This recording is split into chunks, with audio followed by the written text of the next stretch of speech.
बिस्मिल्लाहिर्रहमानिर्रहीम। अस्सलाम वालेकुम। हेलो फ्रेंड्स, उम्मीद है आप सब खैरियत से होंगे। Welcome to my YouTube channel civil engineering field. So हमने लास्ट उसमें अपने जो है बेसलाइंस के बारे में स्टडी किया है और स्केड्यूल कैसे करते हैं और उसके बाद हम उसको रिव्यू कैसे करते हैं।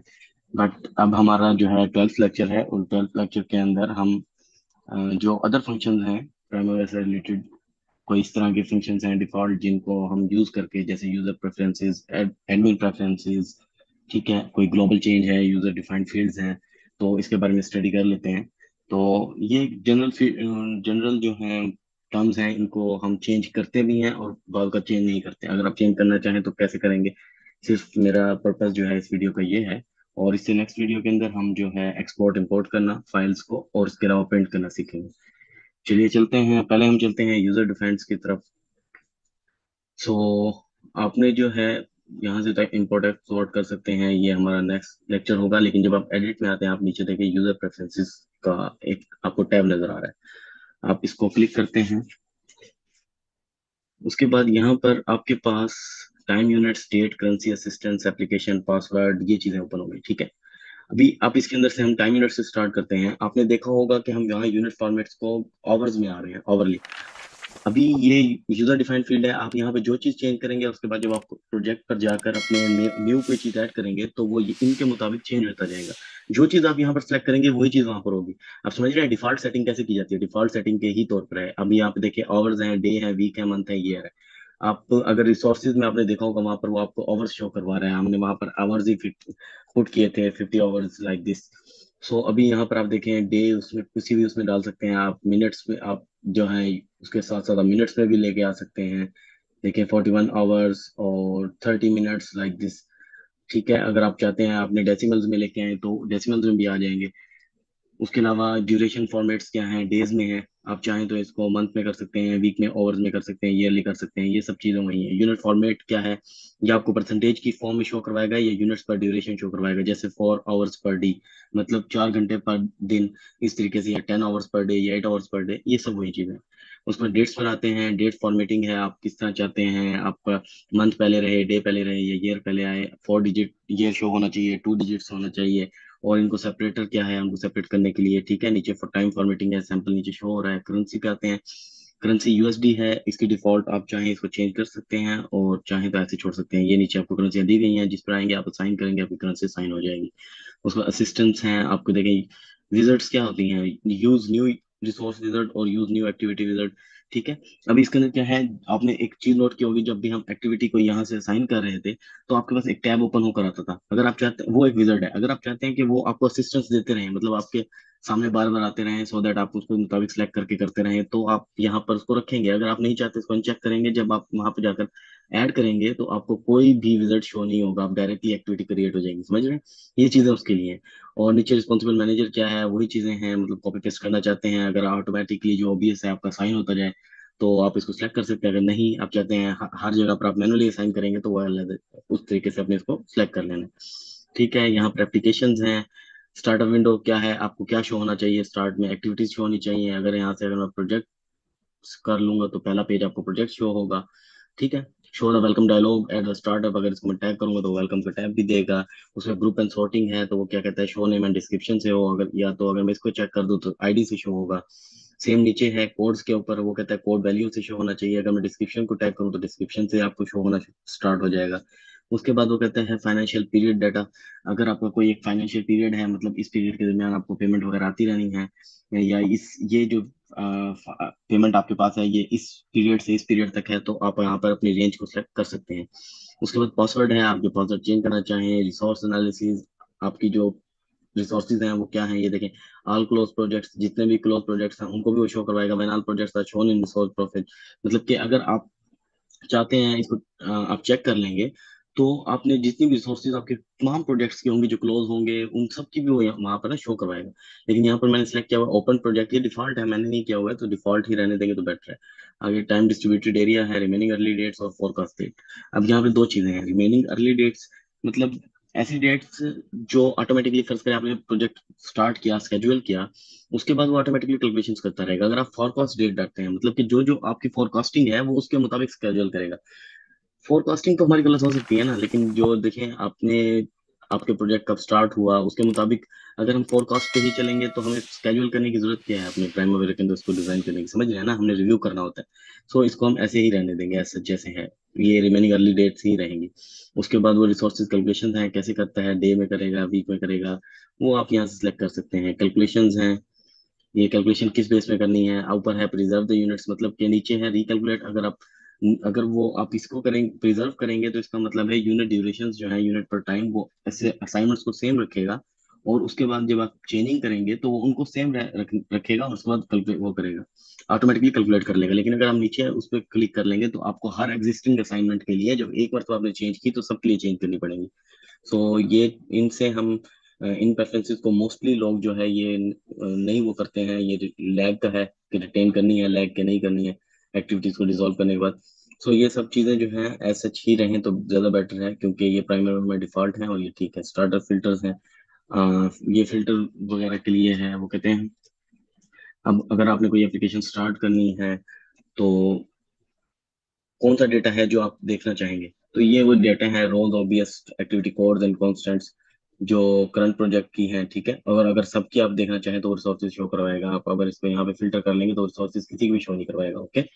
सो ये था यूजर प्रेफरेंसेस। अभी हम जाते हैं एडमिन प्रेफरेंसेस में। हम इसको जल्द से जल्द कोशिश करेंगे कि एक शॉर्ट लेक्चर के अंदर इनको कवर कर लें। ये है एडमिन प्रेफरेंसेस जो प्राइमरी का एडमिन है उसके लिए। अभी यहाँ पे जनरल क्या है, जो ये आईडीज हैं, जो यहाँ पे आईडीज हैं, इनको अगर कोई सेपरेटर डालना है, कोई वो है, तो यहाँ से आप सिलेक्ट करेंगे। स्टार्टिंग डे क्या है, संडे, मंडे है। जैसे कैसे अरेबिक कंट्रीज, गल्फ कंट्रीज में मोस्टली संडे ले रहे हैं, और कुछ कंट्रीज में मंडे लिया जाता है। सो ये चीजें हैं। आपका वीक कब से स्टार्ट हो रहा है, डाटा फिल्टर क्या है, ठीक है, करंट डेट से, वीक से, एक्टिविटी ड्यूरेशन क्या है, कि न्यू एक्टिविटी की जो ड्यूरेशन है मिनिमम 5 होनी चाहिए या 10 रखें। हम यहाँ से जो भी रखेंगे आपकी पासवर्ड पॉलिसी। तो आप यहाँ से अगर कोई रखना चाहते हैं करेक्टर, कि आपका यूजर जब भी कोई ओपन करे तो आपको पासवर्ड देना है, तो यहाँ से आप रख सकते हैं, ठीक है। उसके बाद डाटा लिमिट्स हैं, मतलब ये देखें, ये डाटा लिमिट क्या हो गई। डाटा लिमिट ऐसी चीज है जो, अभी यहाँ पर 10 कैरेक्टर्स और 20 कैरेक्टर्स हैं। लेट्स से या ये जो चीजें हैं, अगर एक्टिविटी नेम्स में है तो वो देखें, वो कह रहा है मैक्सिमम एक्टिविटी कोड्स पर प्रोजेक्ट, मतलब एक प्रोजेक्ट के ऊपर मैक्सिमम एक्टिविटी के कोड कितने हो सकते हैं, तो आप 10 लगा सकते हैं। अगर आपके 10 से ज्यादा कोड्स हैं किसी एक्टिविटी पे, तो हम आप इसको बढ़ा भी सकते हैं, ठीक है। और maximum base lines copied with the project कितनी होंगी, 3 होंगी। अगर आप चाहें इसको, बाय डिफॉल्ट 3 है, आप इसको 5 कर सकते हैं। ये आपके ऊपर डिपेंड करता है, ये सब चीजें, ये लिमिट्स हैं। आपकी अगर कोई चीज लिमिट है, आप वहां पे ऐड कर रहे हैं और वो ऐड नहीं हो रही है, आपको लिमिट और लिमिट शो करा रहा है, तो आप यहाँ से आके उनको चेंज कर सकते हैं। उसका आईडी लेंथ है, प्रोजेक्ट आईडी की लेंथ मैक्सिमम जो है आपके करेक्टर वो 20 कैरेक्टर तो होगी, डब्ल्यूबीएस की भी, रिसोर्ट आईडी की भी, ये सब चीजों की। अभी लेट्स एग्जांपल, ये एक्सप्रेशन वर्क है, ये कितने डिजिट्स हैं, 4 ये हैं। और ये देखें, ये हो गया तकरीबन 12, 13, 12 हैं डिजिट्स। अगर ये 20 से ऊपर जाएंगे तो ये इनको सेलेक्ट नहीं करेगा बाजू का, ठीक है। ये डब्ल्यूबीएस कोड जो है वो फिर आपको इनको चेंज करना पड़ेगा। आप यहाँ से उनके कैपेसिटी लिमिट्स को बढ़ा सकते हैं। उसके बाद टाइम पीरियड्स हैं। देखें, हमने वहाँ पे जब हमने ड्यूरेशन की बात की थी तो हमने 10 पर आवर डे किए थे, लेकिन हम वहाँ देख रहे थे कि हर उसके अंदर ऑटोमेटिकली चेंज नहीं हो रहा। तो अगर हम चाहते हैं कि बाई डिफॉल्ट चेंज कर दें तो आप इसको यहाँ से कर सकते हैं। यहाँ से 10 कर लें, और बाय वीक आपका कितना होगा, 60 आवर्स हो जाएंगे, क्योंकि 6 डेज पर वीक है। और बाय मंथ आपको 60 × 4 240 हो जाएंगे, ठीक है। इस तरीके से आपने इनको चेंज कर सकते हैं यहाँ से, और बाय डिफॉल्ट हो जाएगा। तो उसके बाद आप जब भी वो करेंगे तो बाय डिफॉल्ट ही रहेगा। उसके बाद अनवैल्यूज हैं, इनको ये जो कैलकुलेशंस हैं, ये उनके फार्मूले वगैरह हैं, आप किस बेस पे करना चाहते हैं आप उनको सिलेक्ट कर सकते हैं। उसके बाद रिपोर्ट्स हैं, रिपोर्टिंग के अंदर क्या है, वो कहते हैं specify 3 sets of header footer. आपकी मर्जी है क्या हेडर आप रखना चाहते हैं, वो भी पुट कर सकते हैं। उसके बाद फुटर क्या है आपके, जो जब आप इसको प्रिंट करने जाएंगे आप उसको देखना चाहते हैं तो आपको क्या आना चाहिए। और कस्टम लेबल्स अगर कोई हैं तो वो हैं, ठीक है। ये देखें, ये 3 किस्म के आप सेट कर सकते हैं यहाँ पे। उसके बाद उनको यूज कर सकते हैं अपनी रिपोर्टिंग के अंदर। यहाँ पर ऑप्शंस हैं बाय कैलेंडर, तो डब्ल्यूबीएस लेवल क्या है, वीक है, ये देखें। ये उनके बाद आपको वो शो करवाएगा, वीकली भी हो सकता है, और आपका जो है वो मंथली भी हो सकता है, ठीक है। रिसोर्स असाइनमेंट्स की सेम है, फाइनेंशियल पीरियड्स हैं नीचे। ये आपका जो लिंक है एक, और इस लिंक को आप क्लिक करेंगे तो आप डायरेक्टली हेल्पलाइन पर जा सकते हैं, मतलब हेल्प अगर आपको चाहिए P6 से रिलेटेड, तो यहाँ से ये सब यूजर डिफाइंड, ये सॉरी, ये जो एडमिन डिफाइंड फील्ड है, एडमिन प्रेफरेंसेस हैं, आप इनको और चेंज कर सकते हैं। ये कॉस्ट पर डे है, cost per quantity, cost per quantities, ठीक है। ये आप इनको यहाँ से चेंज भी कर सकते हैं। इंडस्ट्रीज, अभी आपने देखा होगा कि जब भी हम प्राइम वगैरह अपना ओपन करते हैं तो आपका एक सामने एक टैब शो होता है जिसको आप ओके करते हैं। वहां पे वो आपको बता रहा होता है कि आपका जो प्रोजेक्ट है, आपने प्राइम वगैरह में अभी तक भी कोई इंडस्ट्री आपने सेलेक्ट नहीं की है, ठीक है। तो आप ये देखें, ये चार ऑप्शन है, आप कहीं भी क्लिक करेंगे तो आप एक बार तो अपनी इंडस्ट्री, ये देखें मैं सिलेक्ट करता हूँ इंजीनियरिंग एंड कंस्ट्रक्शन। तो अब मैं जब ओपन करूंगा तो वो मुझे से नहीं पूछेगा, बताएगा, मुझे वार्निंग नहीं देगा कि आपने सेलेक्ट की है कि नहीं, तो मैं इंडस्ट्री अब सेलेक्ट कर लिया, ठीक है। यह कोई एक्सेप्शन है, अगर आपके प्रोजेक्ट के अंदर कोई एक्सेप्शन आ गई है तो आप उनको यहाँ पर लिस्ट करके चेक अनचेक कर सकते हैं, ओके। सो इसको डिलीट कर देते हैं। और अभी वो पूछ रहा है कि चेंज करनी है कि नहीं चेंज करनी है, हमने ओके कर दिया तो हमारी इंडस्ट्री सेलेक्ट हो चुकी है, ओके। तो यूजर हो गया, एडमिन प्रेफरेंसेस हो गया। अब हम जाते हैं यूजर डिफाइंड फील्ड की तरफ, हमारा टूल्स में जाएंगे और टूल्स में ग्लोबल चेंज है, ठीक है। और जो एंटरप्राइज है, इसके अंदर हमारा यूजर डिफाइंड फील्ड है। हम पहले यूजर डिफाइंड फील्ड को देखते हैं, फिर उनको देखेंगे। अभी यूजर डिफाइंड फील्ड्स क्या हैं? यूजर डिफाइंड फील्ड्स हैं, ये देखिए हम यहाँ पे एक्टिविटीज, एक्टिविटी स्टेप्स, और ये यहाँ पे रिस्क सब कुछ शो करवा रहा है, ओके। तो हम एक्टिविटीज को सिलेक्ट कर लेते हैं और हम यहाँ से ऐड करते हैं। अभी यहाँ पे मैं ऐड क्या कर रहा हूँ, मैं यहाँ पे रिव्यू करता हूँ, रिव्यू, रिव्यू, ठीक है। हमने एक एक्टिविटी को रिव्यू करना चाहते हैं, लेट्स से कि आप एक प्लानिंग इंजीनियर हैं और आपने कंस्ट्रक्शन मैनेजर को, आपका कुछ चेंजिंग हुई आपके प्रोजेक्ट के अंदर प्लानिंग में, और आप चाहते हैं कि ये दो एक्टिविटीज डिले हो रही हैं और मैं इनको अपने कंस्ट्रक्शन मैनेजर के साथ रिव्यू कर लूँ, उनसे एक मरतबा इनके बारे में। तो आप क्या एक, यहाँ आप चाहते हैं कि मेरा जो है ना यहाँ पर एक कॉलम क्रिएट हो, और अभी आपको पता है कि यहाँ पर अभी आप अगर इनको कैसे हाईलाइट करेंगे, हाईलाइट करना है ना, तो हाईलाइट करने के लिए बहुत सारे यहाँ पे ये देखें, ये आपको टेक्स्ट भी दे रहा है, फिनिश डेट सब कुछ है। आप यहाँ पे टेक्स्ट सेलेक्ट करते हैं। अभी ये हमारा ऐड हो चुका है तो हम इसको कैंसिल करेंगे। यहाँ जाके हम कॉलम्स, कॉलम्स में जाके हम यूजर डिफाइंड फील्ड में जाएंगे और रिव्यू जो टैब हमने ऐड किया, हम इसको अपना यहाँ पर लेके आते हैं, इसको एट द एंड, ओके। अभी हम जब इसको ओके करेंगे तो ये हमारा टैब ओपन हो गया। अभी आप चाहते हैं कि मैं एक्सप्रेशन वर्क को रिव्यू करूंगा, REV डाल देते हैं, आर डालते, कैपिटल आर डालते जाएं, ठीक है।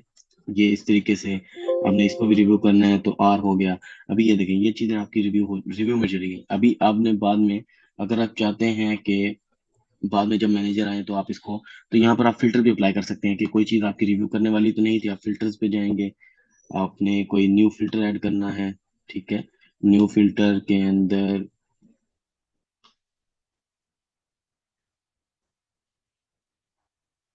सेकेंड, वेट अ सेकेंड, हम यहाँ पे देखेंगे जो हमने रिव्यू डाला है, ये देखें ये रिव्यू आ गया फिल्टर, ठीक है।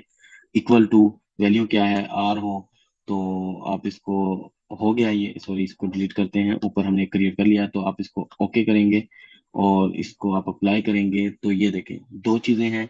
दो, हमने दो एक्टिविटीज को रिव्यू करना था तो हम यहाँ से फिल्टर अप्लाई करके हम इजीली अब हम रिव्यू करवा सकते हैं। सो ये था यूजर डिफाइंड फील्ड केस के जरिए आपने कोई चीजें हाईलाइट कर सकते हैं, डेट्स हैं, कोई फाइनेंशियल आपको है, कोई रिसोर्सेज है, कोई एक्टिविटीज हैं, उनको आप इस तरीके से देख सकते हैं, आप रिव्यू कर सकते हैं, ठीक है। तो हम फिल्टर्स पर जाते हैं और अपने फिल्टर्स जो हमारे लगे हुए हैं उनको खत्म करते हैं। सो फिल्टर अभी खत्म हो चुका है।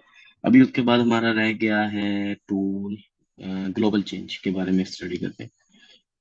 सो ये ग्लोबल चेंज, आप यहाँ पर आए हैं, आप ये देखें, ये सब जो है आपके सामने शो हो रहे हैं, असाइन रिसोर्सेज टू रोल्स, ठीक है। कोई अगर रिसोर्सेज असाइन करनी है, उसके बाद आपका बजट है, कॉस्ट ऑफ एक्टिविटीज हैं, अगर आपने, आपके पास बहुत ज्यादा डेटा है, बहुत ज्यादा प्रोजेक्ट्स के अंदर एक्टिविटीज हैं, और यहाँ से आप चाहते हैं कि आप किसी की ड्यूरेशन बढ़ा दें, आपके प्रोजेक्ट की ड्यूरेशन अगर पीछे से बढ़ चुकी है तो आप इंक्रीज ड्यूरेशन पे आए, चलिए हम इस पे जाते हैं। ये वैसे ऑलरेडी वो हुआ हुआ है, हम तो मॉडिफाई भी कर सकते हैं और हम न्यू भी क्रिएट कर सकते हैं, आप मॉडिफाई करें, ठीक है। हम इसमें गए, मॉडिफाई किया, अभी वो कह रहा है वेयर, कहाँ पर, तो एक्टिविटी स्टेटस देखेंगे, इक्वल, कोई एक्टिविटी है आपकी, एक्टिविटीज को देखना है, आपने ड्यूरेशन बढ़ानी है तो इन प्रोग्रेस, कंप्लीटेड या नॉट स्टार्टेड, आप किन एक्टिविटीज को बढ़ाना चाहते हैं, डेट्स, ठीक है। अगर कोई है कि हमारी जो नॉट स्टार्टेड एक्टिविटीज हैं उनको हम वैल्यूज को जो है वो नीचे पूछ रहा है कि ओरिजिनल ड्यूरेशन में कितना बढ़ाना है, या मल्टीप्लाई करना है फैक्टर से, या प्लस करना है। आप प्लस करेंगे तो 2 आवर्स प्लस हो रहे हैं, ठीक है। माइनस करेंगे तो 2 आवर्स माइनस हो जाएंगे। अगर आप मल्टीप्लाई करेंगे तो पैरामीटर 2, मतलब 2 से वो मल्टीप्लाई हो जाएगा, जो अगर वो 10 दिन है तो वो 2 से मल्टीप्लाई होकर 20 डेज हो जाएंगे, समझ रहे हैं ये। और रिमेनिंग जो ड्यूरेशन है उनका क्या होगा, उनमें से जो रिमेनिंग एक्टिविटीज हैं उनका क्या करना है, उनमें से माइनस करना है, तो माइनस हो जाएंगे 2 घंटे। ये इस तरीके से आप इसको अप्लाई कर सकते हैं।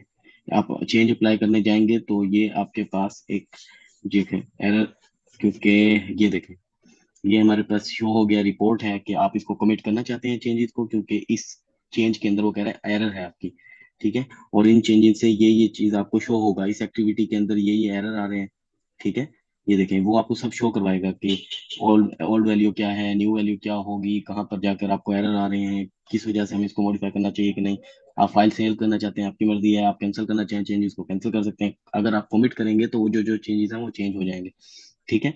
तो यहाँ से आप इनको रिव्यू कर सकते हैं अपनी ग्लोबल चेंज को, और इसी तरीके से आप ओवरऑल अपना ग्लोबल चेंज अप्लाई कर सकते हैं। कुछ भी मतलब आपके प्रोजेक्ट के अंदर ज्यादा एक्टिविटीज आप उनको चेंज करना चाहते हैं, कोई डेट्स चेंज करना चाहते हैं, तो यहाँ से बल्क अमाउंट को आप इजीली चेंज कर सकते हैं। Okay, so that's all for user admin and user defined field, user preferences, admin preferences and global change। तो आज के टॉपिक में हमने इसको स्टडी किया। हम नेक्स्ट जो हमारा लास्ट लेक्चर होप सो होगा, क्योंकि बिगनर्स के लिए ये एनफ है आई थिंक। अगर कोई एडवांस उसमें जाएंगे तो आप कमेंट्स कर सकते हैं, और उसके लिए हम सीरीज न्यू सीरीज या कुछ एडवांस लेक्चर्स इसी से अपनी प्लेलिस्ट के अंदर ऐड कर देंगे। नेक्स्ट उसके अंदर हम एक्सपोर्ट और इम्पोर्ट करना सीखेंगे। ओके, सो आई जो हमारा ये फाइल्स हैं इनको कैसे एक्सपोर्ट करना है, कैसे हमने प्राइम वगैरह में इंपोर्ट करना है, इसके बारे में जो है, और इनको कैसे प्रिंट करना है अपने इनको, तो ये हम नेक्स्ट अपने 13 लेक्चर के अंदर इस बारे में स्टडी करेंगे। Thank you so much, that's all for today's lecture. Kindly subscribe my channel and share with your friends. उम्मीद है आपको प्राइम वगैरह की समझ आ रही होगी। अगर फिर भी कुछ मसाइल हैं आप हमारे साथ शेयर कर सकते हैं, हम अपनी पूरी कोशिश करेंगे, मैं अपनी पूरी कोशिश करूंगा कि आपके साथ आपकी जो प्रॉब्लम्स हैं उनको बिल्कुल मिनिमाइज करूँ और खत्म कर सकूँ। Thank you, take care, bye bye.